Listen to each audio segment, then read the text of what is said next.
Olá, muito boa tarde a todos. Nós vamos começar mais uma live aqui no Opilião, Grupo de Estudos Paleológicos. Meu nome é Débora Almeida, sou vice-presidente do grupo e eu quero convidar aqui a Manuela Correia, que vai participar junto com a gente.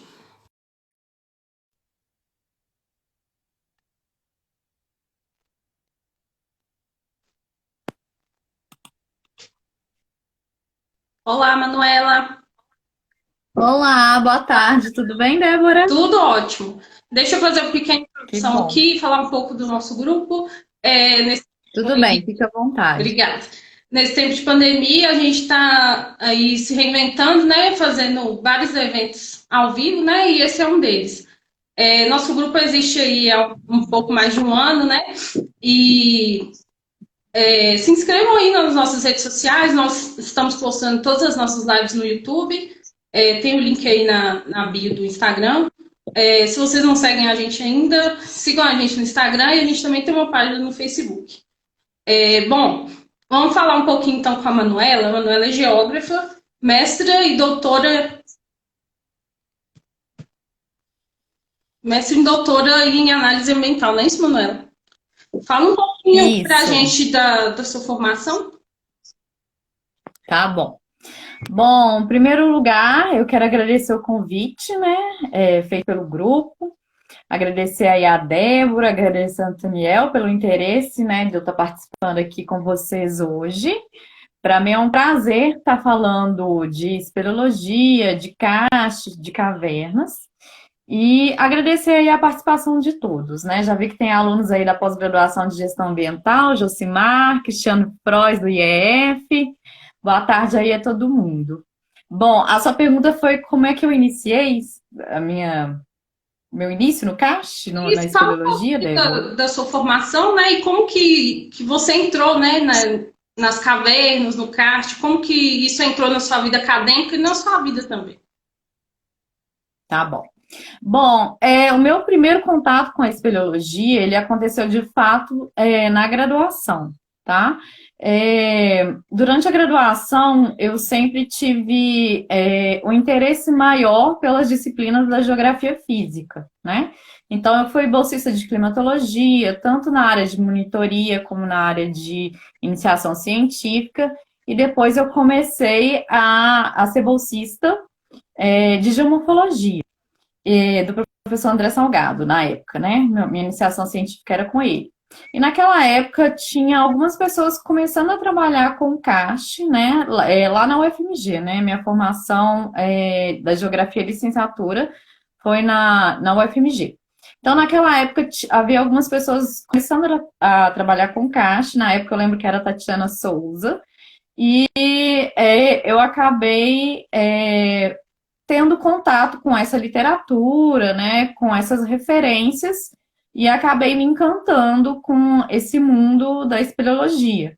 Foi aí que eu quis, né, fazer o meu trabalho de monografia nessa área, fiz lá no Gandarela, e sigo trabalhando com isso até hoje, né? O percurso aí, passou por diversas áreas, né? Tanto em termos aí de geodiversidade, de paisagem no sentido da geologia, da litologia, como também no campo científico, né? Transitei pela geomorfologia, pelo planejamento ambiental e agora a docência, né? Ah, Foi um trânsito. muito legal. Você falou um pouquinho do seu trabalho, né, de monografia, você também é mestre e doutora. Todos esses trabalhos que você fez envolveram também o CAST, né? Sim, com certeza. De certa forma, sim. Vamos lá. É, Voltando à questão da minha monografia na graduação, né? Eu trabalhei mais com o exocaste. O que é o exocaste?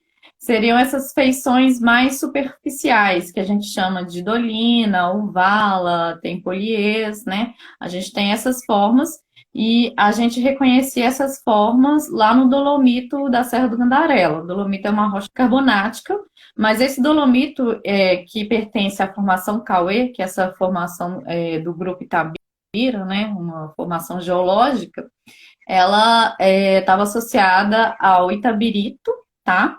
O Itabirito, gente, é uma rocha bandada, tá? É uma rocha rica em minério de ferro, onde a gente encontra, né, uma rocha de banda de hematita com sílica, e a gente via a ocorrência dessas lagoas, né, que tinham formas de dolinas, numa porção da Serra do Gandarela. Então, a minha investigação na graduação, na monografia, começou ali na Serra do Gandarela e continuou posteriormente durante o meu mestrado, mas aí eu continuei no quadrilátero ferrífero, né? O que é o quadrilátero ferrífero? Para quem não sabe, o quadrilátero ferrífero é uma área de Minas Gerais, né? Eu tenho vários alunos aí que entraram que são do Espírito Santo, eu comento sobre esse quadrilátero ferrífero com eles em sala de aula, mas esse termo é mais usual, né, para nós mineiros. Então, o quadrilátero ferrífero seria uma região que envolve aí, ele tem quase o formato, né, de um quadrângulo, né, mas que envolve aí municípios como Ouro Preto, Congonhas, Barão de Cocais, tá? E ele tem um complexo geológico e geomorfológico específico, tá?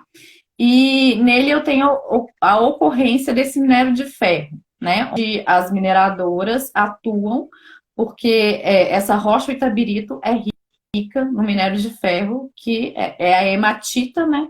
Que é passível de extração e comercialização. Então, a gente verificou a ocorrência dessas formas, né? Primeiro no Gandarela, né? E posteriormente, com um outro eixo temático, eu continuei o meu mestrado, também no quadrilátero ferrífero, né? Lembrando que o Gandarela está próximo ali de municípios como Barão de Cocais, tá? E a Serra da Piedade está ali na divisa entre os municípios de Sabará e Caeté. E no meu mestrado, na minha graduação, eu trabalhei com esse exocaste, que são essas formas mais superficiais, né? Não é o endo. Quando a gente fala de caverna, a gente está falando de algo subterrâneo, então não é superficial, é subterrâneo, tá? Aí no meu mestrado eu acabei indo mais para essa questão da espeleologia, né? Trabalhei especificamente com caverna e me exigiu uma série de técnicas relacionadas aí com a espeleologia. Foi um momento que eu tive a ajuda de vários grupos, inclusive do Luciano Faria, né, que está assistindo a gente aqui, faz parte do grupo também. Nosso membro. Roberto Pinheiro. Filho. Não entendi. É um membro aí, talvez um dos mais importantes, né, que foi responsável pela criação do grupo lá dentro da Newton Paiva, né?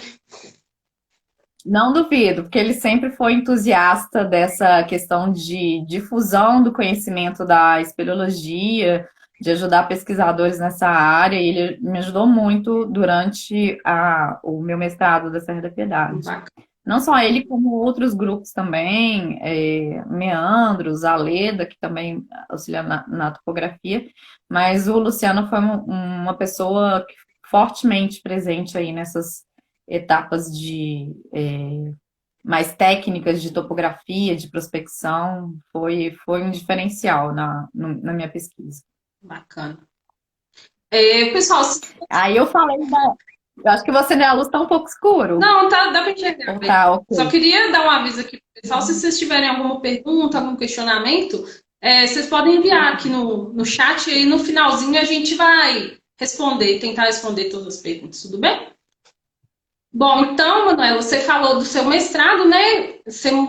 Da sua monografia para o seu mestrado, você passou do exocaste para o endocaste, mudou de litologia, né? Foi do dolomito para as rochas ferríferas. E aí, no seu doutorado, você mudou também completamente, né? Fala um pouquinho para a gente. Mudou. Vou falar, mas antes de falar, vou fazer uma correção na sua fala, que é muito comum e é confundindo. Não sei se vocês perceberam, mas eu evitei a falar endocaste na hora de falar sobre o meu mestrado, né? Porque se eu falo endocaste, apesar de eu estar trabalhando com subterrâneo, que é endo, não necessariamente as cavernas da Serra da Piedade serão cársticas, né? Então a gente precisa entender esse conceito para entender o desenvolvimento do meu trabalho e até para compreender melhor uma linha de pesquisa dentro da geomorfologia que chama o karst em rochas não carbonáticas, tá? Então, o que que acontece? No meu mestrado, lá eu não posso falar que todas as cavernas foram formadas, estão associadas a processos kársticos, tá? Eu encontrei formas e processos em algumas dessas cavernas, mas nem todas teriam, né? Uma maioria não tem essas formas, que são formas próprias, de áreas kársticas. Então, eu também não posso dizer nessa Serra da Piedade que ali é um sistema kárstico, tá? Eu não posso bater o martelo nisso. E tanto é que a maioria das cavernas que eu encontrei lá eram cavernas que a gente chama aqui o Palmer, que é um geólogo norte-americano, chama elas de Talus Cave, que são cavernas formadas pelo desmoronamento de blocos que formam aqueles vazios, que não necessariamente são cavernas cársticas, né, em si. É só essa correção. Aí tudo bem, né? Lá no meu mestrado eu né, mergulhei aí nessas técnicas de espeleologia, nessa vertente aí da geomorfologia, e terminei o meu mestrado em 2012, defendi em abril de 2012, e tive uma folga, entre aspas, da academia, né? E comecei a trabalhar no Instituto Estadual de Florestas. E foi nesse momento que eu conheci algumas pessoas que estão aí, como Antoniel e Cristiane Frois, né? Não sei se entrou mais gente do IEF, não tô vendo todo mundo que está entrando. Mas, assim, foi uma fase muito boa profissionalmente. Tive o prazer de trabalhar com Patrícia Reis, né? Que já foi uma entrevistada aí do grupo de vocês. Então, ela foi minha coordenadora. E naquela época, a gente trabalhava no SAP, que é o Sistema de Áreas Protegidas do Vetor Norte da região metropolitana de Belo Horizonte. E foi assim, para mim, foi muito proveitoso, porque eu consegui ver outra perspectiva da geografia, que até então, naquele meu momento acadêmico, eu estava bastante mergulhada numa pesquisa que no meio acadêmico, que a gente chama de pesquisa básica ou pesquisa de base, né? São pesquisas são muito importantes, são desenvolvidas pelas universidades, mas elas não têm uma aplicação imediata. Elas são aproveitadas por pesquisas aplicadas, mas elas não têm uma aplicação direta num primeiro momento. E eu sentia muito falta, até inclusive durante o meu mestrado, de uma capacidade de trânsito maior, né? A Débora é geógrafa e sabe que a gente, por formação, a gente transita em várias disciplinas, que são áreas afins de vários outros cursos, como engenharia, como sociologia, como o direito, né? E por termos essa formação, a gente tem essa capacidade de trânsito. Eu sentia muita falta disso, né? E aí no IEF eu consegui desenvolver isso, né? Eu vi que eu tinha que entender de lei, eu conversava com arquiteto, com advogado, com biólogos, né, turismólogos, então era uma coisa muito interdisciplinar e a gente tinha que estabelecer aquele diálogo para buscar soluções naquele momento. Então, isso me aguçou o meu lado geógrafo e acabou me propiciando um olhar diferenciado acadêmico também. Porque na hora de voltar para o doutorado, eu fiz uma proposta totalmente diferente do meu mestrado, né? Tem a ver aí, né, com o nosso tema da nossa conversa, que é Caixa e Cavernas, mas aí eu migrei, né, para uma área que dialoga mais com umas ciências sociais aplicadas, que transita um pouco no direito, na geomorfologia cárstica, obviamente, na geomorfologia, na geologia, na hidrogeologia, no sensoramento remoto. Então, eu transitei em diversas áreas aí do conhecimento para responder as minhas questões de pesquisa do doutorado. E lembrando que meu doutorado, ele também, ele conseguiu casar tanto essa minha experiência prévia que eu tive aí na graduação, no mestrado e até como consultora, né? nessa área mais de uma espeleologia pura, de morfologia pura, né? Os trabalhos que a gente faz de consultoria, eles são bastante assim, aquela, né? Faz a prospecção, faz a topo, depois faz a valoração. Ele é um pouco mais frio, né? Ele é um pouco mais É objetivo, técnico, para não falar frio, é objetivo, esse é mais o técnico, objetivo né? vai. Oi? Tem um objetivo, obrigada, isso, bem objetivo. Você tem um objetivo e vai, né?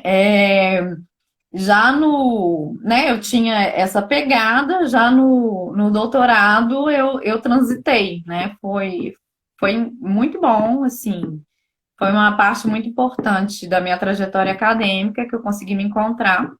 E aí eu transitei totalmente e migrei para essa área geográfica, física, falando, física que eu falo em termos de sítio, de lugar, não de geografia física em si. Eu acabei optando pelo CAST, pela região da APA CAST Lagoa Santa, não é a delimitação exata da APA CAST, vai um pouco além. Optei por conta do SAP, pela minha experiência do SAP, que é o Sistema de Áreas Protegidas aí do Vetor Norte da região metropolitana de Belo Horizonte. O que é esse vetor, né? A Patrícia já explicou, mas só retomando para as pessoas que não assistiram a live da Paty. Durante, eu não vou lembrar o ano exato agora, que eu sou péssima em datas, mas a gente teve a criação de uma série de empreendimentos, né, desde a década de 80, no vetor norte de Belo Horizonte, tá? Quando eu falo vetor norte de Belo Horizonte, especificamente onde tem uma região cárstica mais frágil, eu estou falando de municípios como Pedro Leopoldo, Matozinhos, Confins, Lagoa Santa, tá? Estou falando especificamente dessa região. Então, um marco, né, de um empreendimento que é vetor de expansão urbana é o aeroporto de Confins, né? Ele é impactante até hoje. Ele foi criado lá na década de 80, mas ele é impactante no sentido que ele estimula uma expansão urbana, uma expansão metropolitana que exerce uma pressão ali, né, especificamente na área cárstica, nas nossas águas subterrâneas, na questão da hidrogeologia em si. Então, e ao longo da história, né, dessas expansões, da criação desses empreendimentos que acarretam numa expansão urbana e metropolitana, né, a gente teve a criação da linha verde já aí no século XXI, né, no início aí dos anos 2000, se não me engano, 2007, não lembro exatamente o ano, e a gente tem criação da cidade administrativa, da linha verde, e uma série de projetos desenvolvimentistas nessa região que implicam em pressões antrópicas, né? Impressões que podem comprometer a qualidade dessa água subterrânea. Então, o meu doutorado ele acabou sendo mais nessa linha, né? Ele tem como pilar, né, a vulnerabilidade, que é uma vulnerabilidade natural de uma paisagem cárstica, tá? Lembrando, se eu falo de caixa, eu estou falando de uma paisagem sensível. Até que ponto ela é sensível? A gente tem diversos estudos aí da hidrogeologia valorando e, inclusive, Rogério Tadeu, que vai defender o doutorado dele dia 9, às 9h30 da manhã, ele é uma pessoa que tem feito um estudo muito minucioso aí na questão da hidrogeologia e da vulnerabilidade dessa região da Apacax, né? Então, quem gosta dessa região tem que assistir a defesa dessa tese. Então, meu trabalho tem esse pilar, a vulnerabilidade dessa água, né? Desse complexo subterrâneo. Tem como pilar a questão das pressões antrópicas, né? Então, de 80 até meu doutorado findou lá em 2018, até 2018 eu tenho uma expansão de empreendimentos, de malha urbana, né? De uma série de pressões em cima desse ambiente mais vulnerável. Eu tenho um aparato legal, né? Eu tenho uma sobreposição de legislações aí, tanto nós geógrafos adoramos escala, né? Então eu tenho Eu tenho uma série de instrumentos de gestão territorial e ambiental, tanto numa escala municipal, exemplo, plano diretor, como numa escala regional, exemplo, plano de bacia, o zoneamento da APACAST, né? A gente tem o macrozoneamento, né, que é do PDDI, que foi feito pela Agência Metropolitana. Então, nessa região tem uma sobreposição de instrumentos aí de gestão territorial que questiona-se, né, por que existe essa sobreposição e até que ponto essa sobreposição é benéfica ou maléfica para a proteção dessa água subterrânea, dessa paisagem naturalmente sem som. Essa foi uma das minhas questões, e para eu entender isso, eu cheguei até os gestores aí, tanto no âmbito municipal, né, tive a felicidade de conseguir reunir quase todo mundo num grupo focal na cidade administrativa, em parceria lá com a agência metropolitana, então a gente fez um grupo focal, e foi um trabalho, assim, muito rico para mim, né, em desenvolvimento enquanto acadêmica, e gerou resultados muito legais. Não, muito Acho que eu bacana. falei muito. Parece um trabalho de muita profundidade, né? E parece que é importantíssimo para entender a dinâmica, principalmente dessa região da Apacast, né? Que é uma dinâmica bem complexa. Uhum. Depois disso, né? Você tem como experiência profissional também ser docente lá no Instituto Federal do Espírito Santo, não é isso? Instituto Federal de Educação, Isso. Ciência e Tecnologia do Espírito Santo. Você consegue abordar o tema do CAST dentro das suas aulas, na sua docência? Como que isso ocorre? Bom, eu estou no Espírito Santo, no IFES, né? Instituto Federal do Espírito Santo tem, acho que uns 10 meses, eu entrei lá em outubro de 2019, e eu leciono as disciplinas de geomorfologia, avaliação de impactos e riscos ambientais. A geomorfologia eu leciono e para o bacharelado em geomorfologia, avaliação de impactos e riscos ambientais para pós-graduação em gestão ambiental, e geografia 1, que é do ensino médio, né, que é aquela geografia mais física. Bom, o CAST, né, no ensino médio não tem como, né, a gente tem um conteúdo enorme, então não tem como, a gente tem que dar conta de geologia, geomorfologia, cartografia, em um ano, numa carga horária pequena, então não tem como, não tem espaço para isso. Na graduação eu consigo, né, na geomorfologia eu consigo tirar umas 2 aulas, né, da carga horária de geomorfologia. Geomorfologia é um mundo, né, a gente tem a casca costeira, a estrutural, a climática, a de processos, então a gente é um mundo, né, e eu consigo destinar 2 aulas ali do meu plano de ensino para a geomorfologia kárstica, mesmo porque a gente está numa região, né, inclusive a gente está começando um projeto, professoras, a professora Amanda, né, que é da coordenadoria de licenciatura em Geografia, as professoras Pilar, Maria Eugênia e Viviane, que são do bacharelado em Geologia, lá da coordenadoria de Geologia. A gente começou um projeto que é de geodiversidade da porção norte do Espírito Santo, né? E uma das linhas desse projeto é justamente a espeleologia. A região norte ali do Espírito Santo, né? Eu moro em Nova Venécia, que é o IFES, né? É em Nova Venécia, fica no norte do Espírito Santo.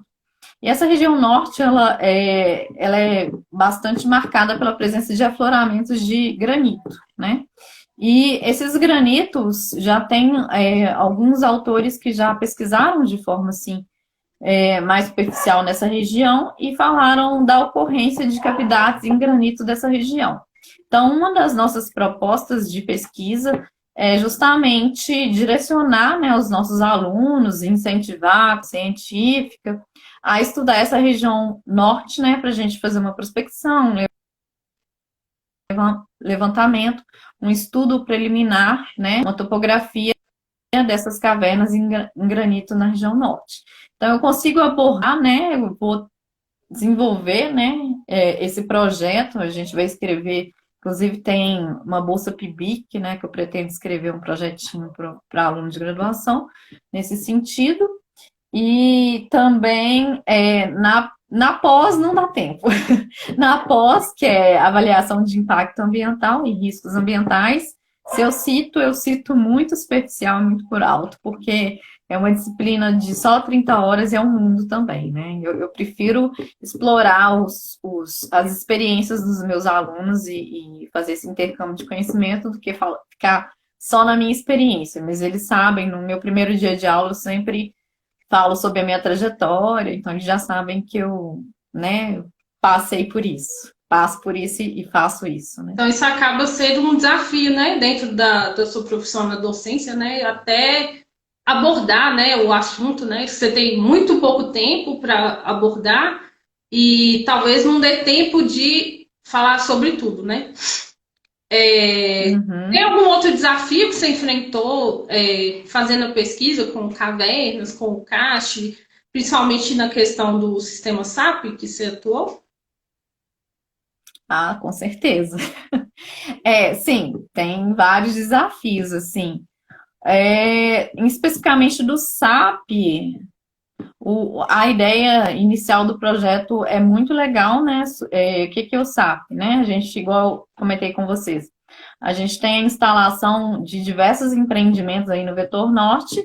Em contrapartida, o governo do estado de Minas Gerais, ele propôs a criação de um mosaico, né, de uma série de unidades de conservação nesse vetor, como se fosse, vou colocar entre aspas, né, como se fosse uma compensação, né, por esse dano ambiental, né? Então, como se fosse uma moeda de troca. Olha, a gente está criando a cidade administrativa, a linha verde, que é a MG10, a gente está, né,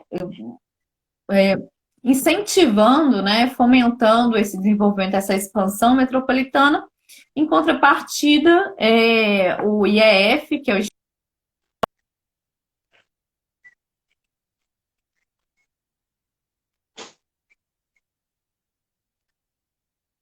mas infelizmente, né, como eu analisei lá no doutorado, a gente vivencia nos órgãos ambientais, as coisas elas são muito voláteis, né? O que se fala em 2007 não é o que se faz, né? A lei ela nem sempre ela tem um papel de eficiência, né? Ela acaba sendo flexibilizada pelos seus próprios mecanismos jurídicos e isso acaba ficando no passado. Então, um dos grandes desafios foi justamente dentro do âmbito do governo, se você tem duas forças que a princípio são antagônicas, né? Antagônico quando eu falo como se fosse um do lado polarizado, né? É como se eu tivesse o desenvolvimento e aqui eu tivesse o meio ambiente, como se fosse uma coisa polos, né? Em vez de ser uma questão mais de dualismo, de eu dialogar com esse e vamos para frente, acabou polarizando e dentro do próprio órgão ambiental, até atualmente, né, essas unidades de conservação, elas acabaram desaparecendo aí. As que não foram criadas, né, que a gente tem 3 categorias, as que já foram criadas, tem o decreto, que tem todo aquele trâmite legal já concretizado, as que estão em criação, que acho que até saíram já do banco de dados, e as não criadas. Então, infelizmente, o que se propôs enquanto uma compensação não foi efetivado até hoje, né? A gente já está em 2020, e o órgão ambiental ele é pressionado a flexibilizar, né, ou tirar do lugar, e o que a gente vê isso é uma crítica que eu faço não só para o órgão ambiental, mas para falta de investimento em ciência em si, porque muitas vezes as justificativas para não se criar unidade de conservação, elas, e até para se criar, tá, para os dois termos, elas são rasas e pouco embasadas. Especificamente na questão do CAST, né, o trabalho do Rogério vai mostrar isso muito bem, de doutorado, a gente, por mais que as pessoas olhem, nossa, a APA-CAST é uma área extremamente estudada, é cheio de trabalho, cheio de trabalho, mas os trabalhos eles não dão conta de fazer um refinamento do que é de fato vulnerável, o que não é, de fato qual área precisa de proteção, qual área não precisa. Então, assim, o Rogério, ele vai chegar aí refinando essas áreas vulneráveis aí da APACAST, tá? Então, a gente tem que investir em ciência, em trabalhos que, de fato, façam esse refinamento do que de fato é importante para ser protegido ou não. Então, tem que ser um investimento em ciência. Isso lá fora, na Europa, nos Estados Unidos, eles têm um investimento maior, então eles conseguem fazer uma gestão, um planejamento ambiental mais eficaz. O que falta no Brasil, né, todos os pesquisadores se deparam com uma falta de banco de dados de qualidade e que acabam não precarizando o nosso trabalho enquanto qualidade, mas assim, a gente poderia expandir as nossas áreas de investigação e trazer mais resultado para o órgão ambiental ou para a população, mas a gente tem cada vez mais, né, baixos investimentos, poucos investimentos, que acabam comprometendo tudo, desde a nossa pesquisa até a gente conseguir embasar as decisões dos gestores aí ambientais e governamentais, etc. E até para... Porque quando a gente conhece, gente, quando a gente pesquisa e consegue traçar essas áreas mais vulneráveis, até mesmo o empreendedor, ele se sente mais confortável para escolher as suas áreas de atividade econômica, né? O empreendedor, ele quer segurança. Quando ele contrata uma consultoria ambiental, ele quer... E a consultoria ambiental é muito rápido, tá? Não se faz pesquisa em consultoria ambiental, ela é rápido, né? Se ela tivesse trabalhos consistentes, né, com abrangência maior, né, que vem daí, não do nosso corpo enquanto recursos humanos, mas enquanto recursos técnicos de pesquisa, a gente teria uma segurança tanto para o empreendedor, como para o meio ambiente, como para o gestor ambiental e para o cientista que está desenvolvendo essas pesquisas. É verdade, concordo. Você falou do trabalho que vai ser apresentado, né, pelo seu colega Rogério. Você tem mais detalhes sobre ele? Vai ser em qual plataforma que vai ser apresentado? A gente consegue assistir? Olha, eu faço inclusive parte da banca do trabalho dele, é uma tese de doutorado na região da Apacaxi. Eu não tenho link, mas eu vou tentar conseguir com ele. Eu acho que essa live vai ficar salva no YouTube, não vai? Vai sim. Ou não? Vai. Então, tá, eu vou ver se eu posto o link. Vai ser através de uma plataforma que chama Google Meet Me, uma coisa assim, não é? Eu tô aprendendo com essa tecnologia ainda. É uma coisa assim. Mas eu vou divulgar para vocês. Ela é aberta ao público e no contexto dessa pandemia vai ser virtualmente. Sendo um tema muito pertinente aqui para nós, né? Eu acredito que quem está assistindo também vai ter interesse em acompanhar, né? Bom, a gente falou um pouco sobre. Você falou um pouco sobre ciência, né? Divulgação da ciência e todo esse trabalho.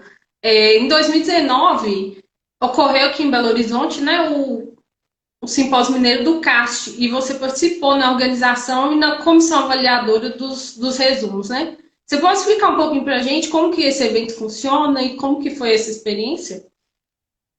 Uhum. O Simpósio Mineiro do CAST é um evento bianual, né? Então ele ocorre de 2 em 2 anos. E ele iniciou em 2011, né? Ele sempre ocorre no Instituto de Geociências da UFMG. E o grande quem encabeçou, né, esse simpósio foi o professor Joel Rodet, que é um professor da Universidade de Wuhan, que inclusive foi meu orientador de mestrado, e ele constantemente vem ao Brasil, né, ele é um grande entusiasta aí das pesquisas da geomorfologia cárstica, no mundo e no Brasil, e ele quis, né, ele naquela época tinha vários estudantes, né, desenvolvendo pesquisa de mestrado, doutorado na área do CAST, e ele colocou como proposta esse simpósio, tanto para divulgar as nossas pesquisas, como para estimular os estudantes de graduação, né, publicarem resumos, né, fazerem apresentações orais ou de painéis neste momento, né. Então, esse é um evento bianual, teve em 2011, 2013, em 2015 a gente não teve por problemas financeiros, 2017 tivemos, né? E 2019, ano passado, também tivemos. Então, o próximo, né? Espero que tenha em 2021, né? O próximo seria em 2021. E fica o convite para todo mundo que queira participar, né? Com resumos, os alunos de graduação, é uma oportunidade de intercâmbio de conhecimento e dos jovens, né, que estão aí na graduação, no mestrado, no doutorado, divulgarem seus trabalhos aí no âmbito do Simpósio Mineiro do CACH. Bacana. O simpósio sempre recebe bastante trabalhos, né? E como você participou da comissão avaliadora, como que você avalia a quantidade dos resumos recebidos, né, e a qualidade deles? Uhum. Bom, a gente tem trabalhos assim de diversos espectros de qualidade, desde um mais inicial, primário, até trabalhos mais aprofundados, né, de pesquisa de tese, né, que tem um grau de maturidade maior. Então, a nossa intenção é de inclusão, né? O espaço para a fala dos trabalhos orais geralmente são selecionados aí os trabalhos de maior grau de profundidade e os painéis dos trabalhos mais embrionários, dos alunos que estão começando, né? Que tem uma pesquisa mais preliminar. Mas a ideia do simpósio não é de excluir, pelo contrário, é de incentivar e estimular esses jovens pesquisadores a desenvolverem ao longo aí da sua carreira acadêmica trabalhos de maior repercussão, né, na academia. Então, encorajo todo mundo aí a pesquisar e a mandar os trabalhos aí para o nosso próximo simpósio em 2021. Você acha que é um evento que contribui aí para elevar? Acho que eu não estou te ouvindo, Débora. Oi? Não estou ouvindo. Deixa eu ver se aumenta aqui. Tá me ouvindo agora? Pessoal, vocês estão ouvindo a Débora? Estão me ouvindo, gente? Eu não consigo ouvir. Ixi. Alguém me ouve? Responda aí, por favor. Será que é meu celular? Eu não te ouço. Ixi, menina. Bom. Não sei o que está acontecendo, Débora. Deixa eu ver aqui. Colocar um fone de ouvido, alguma coisa assim? Eu não consigo ver nem no meu... Bom, o pessoal parece que está me ouvindo. Não consigo te ouvir. Será que eu saio e volto? Pode ser. Vamos tentar? Pode ser? Uhum.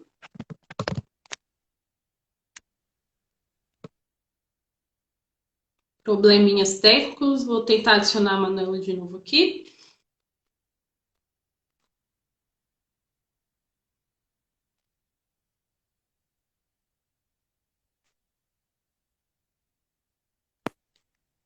Oi, Vamos Manuela. ver se melhorou. Consegue me ouvir? Agora sim. Então tá bom. Eu ia perguntar sobre a sua opinião sobre a ocorrência desse simpósio, né? Você acha que ele eleva a preocupação, né, com o CAST, com as cavernas, no sentido da apresentação dos trabalhos que ele tem? Com certeza. A partir do momento que eu estou estimulando um jovem da graduação, né, seja em qualquer nível aí de trabalho, inclusive do médio, a gente tem bons alunos aí no ensino médio capazes de desenvolver trabalhos legais ali.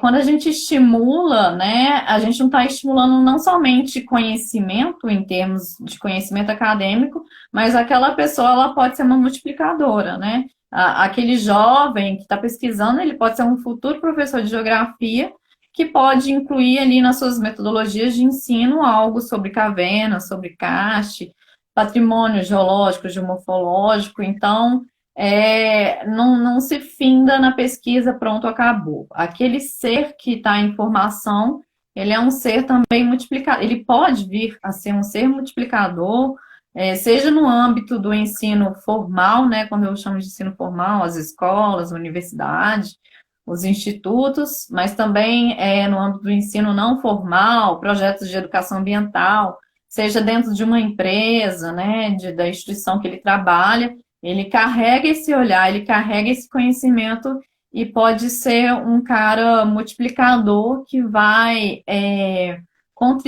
contribuir aí para o reconhecimento da importância desse ambiente mais frágil. É importantíssimo, né? Principalmente para a preservação do patrimônio, né? Que é um patrimônio tão frágil, né? Com certeza. Bom, vamos abrir um momento, então, aqui para as perguntas. Ok. A Cris Frois queria saber sua opinião sobre a visitação nessas áreas de caverna. Ela disse que vai puxar para o lado dela. Ótimo. Eu acho super benéfico. Entra muito no que eu falei sobre essa questão dos multiplicadores, né? A partir do momento que eu consigo fazer... Claro que a gente tem vários tipos de turistas, ela sabe disso melhor do que eu. Então, a partir do momento que eu consigo fazer um turismo, né? Que eu consiga, que aquele cara que vai visitar aquela caverna consiga... a princípio, ele vai por diversão, por lazer, mas ele consiga sair dali com conhecimento sobre a importância daquele local, o turismo naquela caverna, ele acaba multiplicador, porque o cara, ele tem um envolvimento com aquilo, e ele vai sair mais consciente da importância daquele local do que antes, né? Enquanto ele não sabia daquilo, né? Eu vou preservar o que eu não conheço. Então, eu sou a favor do turismo em cavernas, obviamente, e claro, né, existem planos de manejo espeleológico para isso, né, com a devida precaução, né, e você sacrifica, entre aspas, né, uma caverna, mas em prol de algo maior do que essa conscientização. Com certeza. O Luciano comentou que no Espírito Santo tem um interessante cacho de mármore. E ele fica aí com a dica de você visitar a Gruta do Limoeiro, caso você já não conheça, né? Eu acho que essa é a Gruta do... fica em Castelo? Será que ele... acho que é sul do Espírito Santo. Aí ele não especificou. Mas ele falou que o pessoal do DROPS, da Bioespeleologia da Universidade Federal de Lavras, já fez trabalhos aí no Espírito Santo em cavernas graníticas. Na verdade, a Manuela está em BH, né? Ela atua no Espírito Santo, mas ela está em BH agora. Mas tem esses trabalhos de bioespeleologia aí da Universidade Federal de Lavras. Aqui, ó, o Luciano falou sim. Eu não conheço essa caverna, fica no sul do Espírito Santo. Atualmente eu estou no norte do Espírito Santo, mas meus alunos da graduação de Geologia visitaram essa caverna. Quando eu entrei no IFES, eles até convidaram para o campo, mas eu não pude ir, por N questões, né, dentro do instituto que a gente tem que fazer. E não conheço, já ouvi falar muito, ela é bastante famosa no Espírito Santo, mas ela fica no extremo que eu estou. Eu estou quase na Bahia, eu estou em Nova Venécia, ali perto de São Mateus, perto de... eu esqueço os nomes lá. Eu estou a norte de Colatina, né? A Limoeiro, acho que está perto de Castelo, que fica ao sul do Espírito Santo. Então, gostaria de conhecer, mas para fazer pesquisa, né, diante desse contexto de corte de verba, a gente vai acabar fechando a nossa área no norte, fechamos, né, no norte do Espírito Santo. Dá oportunidade também de vocês conhecerem mais a fundo a área, né? Uma aluna de geologia aqui do IFES, acredito que o nome dela é Gabriela, ela mencionou que já foram 2 vezes lá na Gruta do Limoeiro. Então, a geologia... Isso é a Gabi Carioca. Será que é a aluna da geologia? Não sei. Um beijo para Gabi. Aluna da geologia. Aluna da geologia. E a Jussara perguntou que apesar de pouco tempo no Espírito Santo, se você já teve oportunidade de conhecer ou estudar o ambiente kárstico do estado. Não, infelizmente não. Adoraria, mas a gente fica tão sobrecarregado com aulas do médio, da pós, da graduação, com comissões, eu gostaria, com certeza, né? Sou uma pessoa carente de campo. Mas, infelizmente, ainda a gente não teve essa brecha de agenda para fazer os nossos campos. Espero. E agora não tão cedo, né? A gente está no momento de pandemia, então não sei quando. Então, infelizmente, não, Jussaro. Saiu até uma lágrima. É uma pena, né? Mas no futuro, em breve, quem sabe? Quem Quem sabe sabe? até o Pilhão aproveita e faz uma Ah, visita também. maravilha. Ótimo, isso é maravilhoso. Seria ótimo. Tem mais alguma pergunta? Eu acho que não. Você tem mais algum comentário para fazer, Manuela? Eu acho que a gente já vai encerrando, porque as perguntas já se esgotaram. Tá bom. Aqui, ó, tô lendo uma agora, do Antoniel. Manuela, Isso, qual acabou foi a então. caverna mais bacana que você já conheceu? Ah, é tão difícil, Antoniel. Que difícil. Não sei, Então, mas eu vai acho que por mitologia, então. a mais marcante foi, para mim, pessoal, foi a da Serra da Piedade, que foi apresentada pelo Luciano Faria, lá na Serra da Piedade, que é uma das maiores de ferro do quadrilátero. Acho que é a maior, ou a segunda maior, não sei. Ela é uma caverna especial para mim. Mas todas são, Que não tem bacana. preconceitos. É isso. Bom, você quer que eu fale minhas palavras finais? Então, eu quero agradecer a minha área de atuação, agradecer aí os alunos, a Carmélia que entrou agora, as pessoas que assistiram, e parabenizar aí o grupo, que essas lives elas são muito importantes aí para a difusão do conhecimento. Vocês estão fazendo um trabalho louvável, muito importante. Então, eu espero, né, mesmo diante dessa pandemia que a gente está vivendo, vocês estão trabalhando aí da forma que dá, né? Nesse mundo virtual que a gente tem encarado aí nesses últimos meses. Então, eu só tenho a agradecer o convite e me colocar à disposição aí, né? Quem quiser fazer outra pergunta, entrar em contato, fico à disposição. Olha, em nome do Opinião, eu que agradeço a sua participação. Eu acho que foi muito enriquecedor, né? Contar a sua experiência, seus trabalhos, que são tão diversos dentro do universo espeleológico, né? E agradeço também a todo mundo que assistiu, que acompanhou com a gente, que participou, que enviou suas perguntas.